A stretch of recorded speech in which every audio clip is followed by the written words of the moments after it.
This defense that Brandon Beane, you went to overhaul the defense, and it's maybe finally starting to see parts of it. Granted, Ed Oliver's absence will be big. But what did you see from Hairston? What did you see from Hoecht in terms of how this defense can play differently? And, here comes your biggest test, Kansas City. We might want to see how they pass the test later in the year. But are they more equipped with those two in the lineup to try and deal with Kansas City in a week like this? Yeah, absolutely. And obviously the Chiefs' offense is rolling right now. It's probably the best it's looked in 3 years.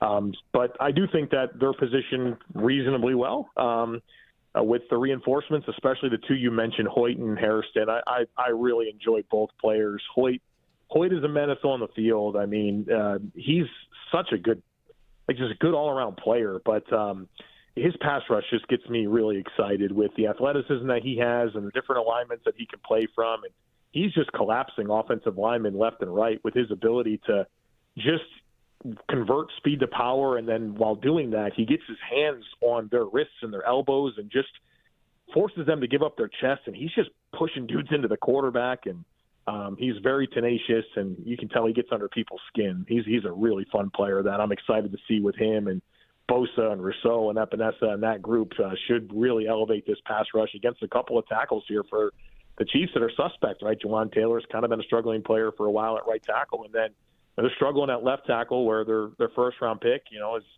kind of MIA right now with some challenges. And so there's some matchups to take advantage of there. And obviously, affecting Mahomes is going to be so critical. But, Hoyt's really exciting, but I really, really enjoyed the Harrison tape as well. Not that he was challenged at all in coverage, which I think says something, right? He was kind of where he was supposed to be. He was the primary. He covered the primary once on an outbreaker, and it was press coverage, got the hands on, got the jam, carried the route to the sideline. Dalton wanted to go to that throw. He couldn't, wasn't available. He moved on and threw the ball away. But what he did against the run, there were a couple plays against the run that just had me so excited. His second snap was the Panthers ran a condensed formation, so he's having to kind of play up on the line of scrimmage as the D-gap defender, and they pulled the tight end across the formation to kick him out.